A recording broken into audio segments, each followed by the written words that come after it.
Précédemment, je vous avais déjà annoncé qu'on allait étudier un petit peu différents matériaux. Je vous ai fait la glace. Aujourd'hui, on va passer à l'argile et aller le chercher à l'état naturel. Alors, l'argile se trouve facilement dans les milieux humides, tels que les lacs ou les petits étangs.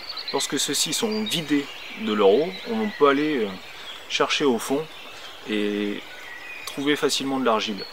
Ici, on est dans un marais où on va trouver aussi facilement ces sédiments qui seront reposés au fond de l'eau et puis qui se transforment finalement au fil des siècles en argile.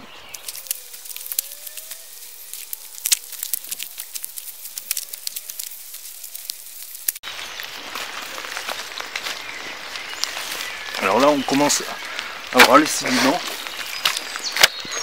et là, la couleur change tout de suite.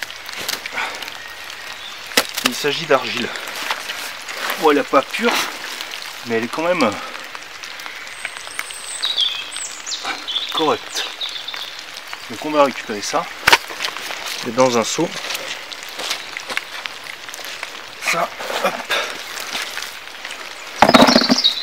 Bon, après, ensuite, il faudra bientôt, bien sûr, la filtrer.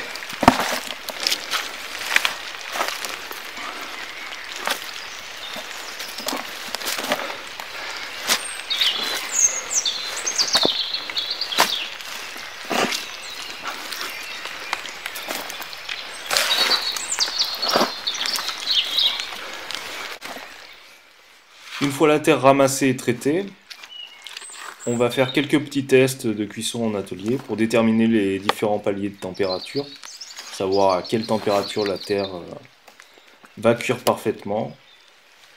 Et sinon, si vous êtes un peu trop impatient, vous pourrez utiliser la terre directement en modelage, si elle est assez plastique bien sûr.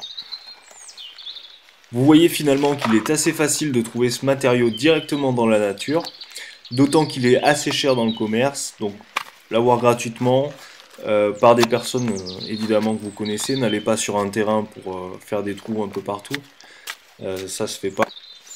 Demandez gentiment à un propriétaire ou alors profitez d'une occasion lorsqu'une municipalité par exemple va vider un étang ou un lac. Voilà, j'espère que cette vidéo vous aura plu. N'hésitez pas à la partager sur les réseaux sociaux, à me retrouver sur ma chaîne. Vous pouvez vous abonner encore si c'est pas fait.